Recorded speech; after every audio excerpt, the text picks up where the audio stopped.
जैसी जाकी चाकरी ताको तैसा दाम। जैसा जाका काम हो उसे उसी हिसाब से मेहनताना दिया जावे।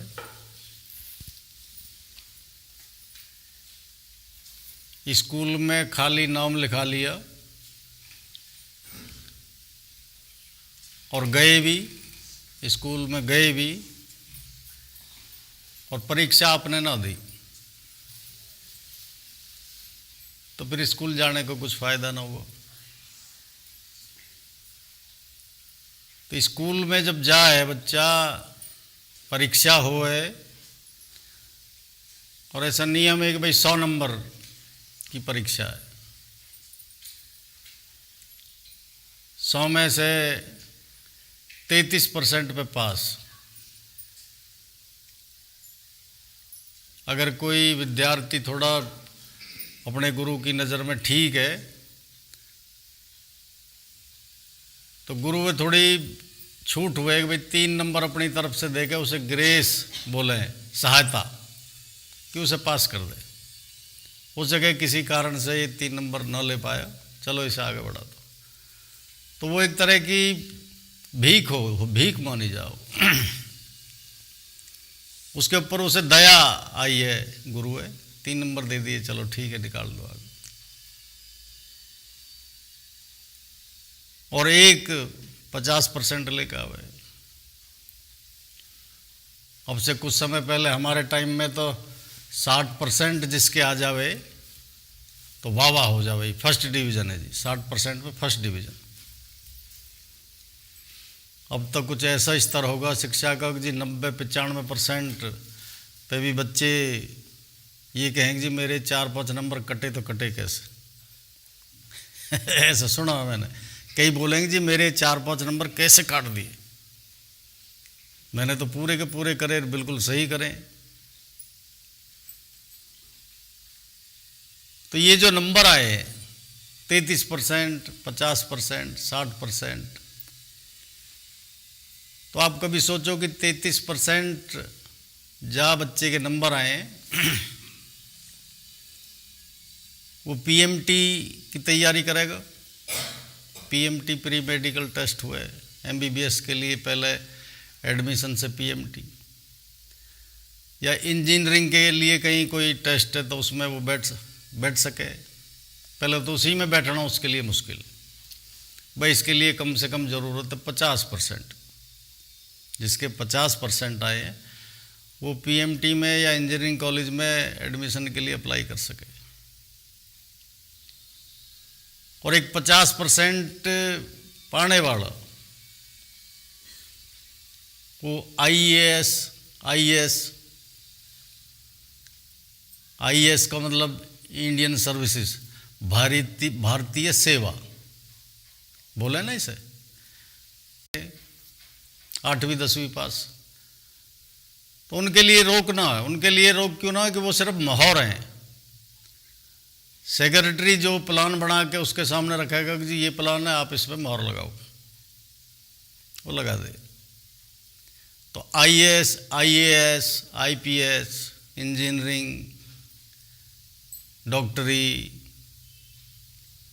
या और कोई बड़ी नौकरी जैसे है तो किस आधार पर मिले,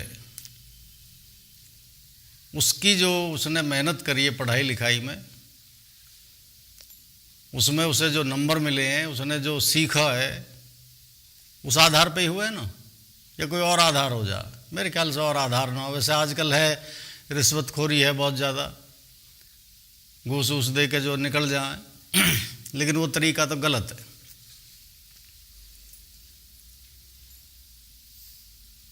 तो जैसी 33% पे पास हुआ है, कितनी नौकरी मिल सके 4 क्लास की,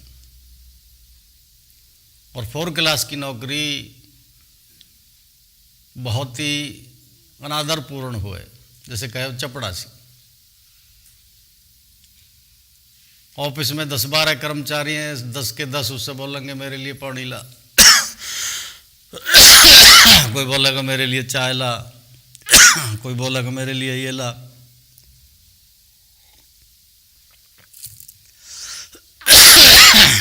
दूसरा मेहनताना। उसी दफ्तर में अगर कोई मैनेजर है, डायरेक्टर है, प्रोफेसर है, तो उनकी तनख्वाह, उनका ऑफिस, उनकी सुविधा, कितना अंतर हुआ है। आप देखते होंगे, जो पढ़े लिखे हैं, जो नौकरी कर रहे हैं, वो देखते होंगे ज़रूर। तो जैसे हम स्कूल में जाके पेपर दे हैं, वहाँ से नंबर ले हैं, ऐसे ही जिंदगी में भी पेपर हुए, ये मैं आप बता रहा हूँ। जब गहराई से चिंतन करा जाए, एक कहावत है कि सब जू का त्यों फिर भी कुणबा डूबे क्यों। एक कहावत है कि भजन भी कर रहे हैं, सत्संग भी कर रहे हैं, लेकिन फिर भी दुख पीछा ना छोड़ रहे हैं। तो कई कारण हुए। देखो, मरते वक्त बाप के पास जाइए, माँ के पास जाइए, मरते वक्त चलते फिरते में ना, और उससे बोलना कि जी मुझे नंबर दो, 100 में से मुझे नंबर दो, मैं पास हूँ कि फेल हूँ,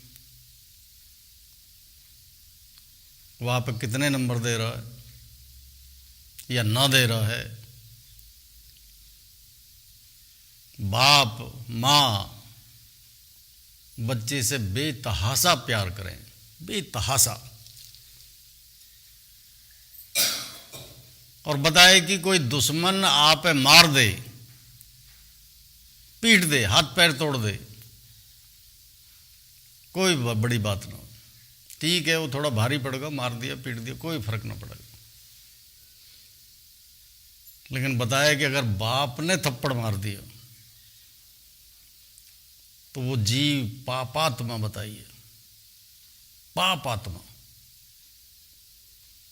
और शास्त्र तो ये बोल रहे हैं कि 1000 जन्म तक पितृदोष खत्म ना होएगा उसका। शास्त्र तो ये बोल रहे हैं। जैसे आप कहीं सुन गए होंगे किसी पंडित के पास या किसी ऐसे के, अगर जी आप पितृदोष है, तो पितृदोष का बताया कि 1000 जन्म तक आपका पीछा ना छोड़ेगा। और बाप मार रहा है, मारने की कोशिश कर रहा है, और बेटा उसका हाथ पकड़ ले या उसे आंख दिखा दे कि सोच समझ के हाथ उठाइए, तो वो महापापी बताया, महापात की, जघन्य अपराधी बताया।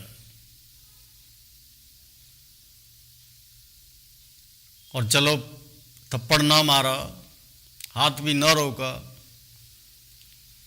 तो कम से कम नंबर पूछ लीजिए, कितने नंबर दे रहे हो जी मुझे।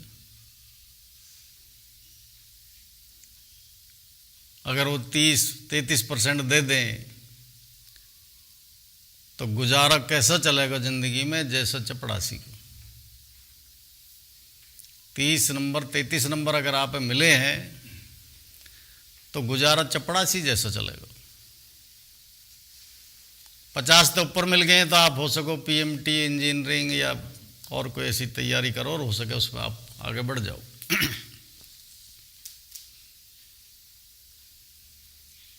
आप जब बाप बनोगे,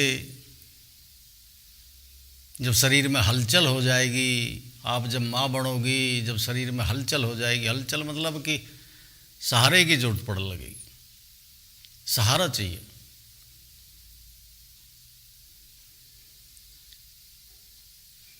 और एक ऐसे भी हो जाए कि एक सबसे बड़ा वो है इस संसार में कि लोग क्या कहेंगे। उस लोग क्या कहेंगे भय से वो कुछ कर दे, बेटा बहू कुछ कर दें कि लोग क्या कहेंगे।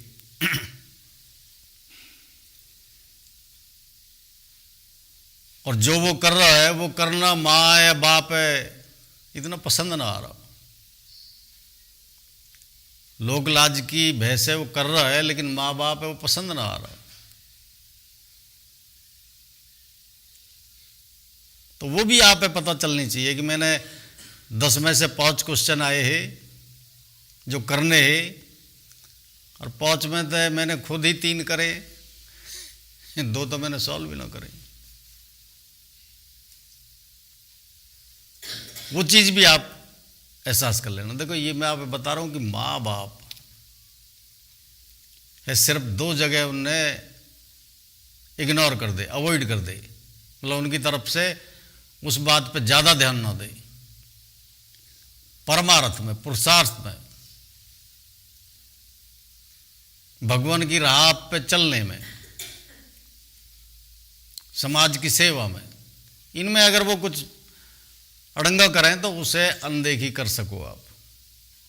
और ये हमारे शास्त्र, हमारे गुरु सदगुरु स्वामी चरणदास जी वो भी यह बात कह रहे हैं कि इस मामले में आप अनदेखी कर सको। प्रहलाद जी के पिताजी ने बहुत कोशिश करी कि तू हरि हरि हरि हरि या कहना छोड़, मैं भगवान हूं, मेरा आगे क्या है भगवान, मेरे सामने तो आवे एक बार भगवान। और गुरु का विरोध करा राजा बलि ने।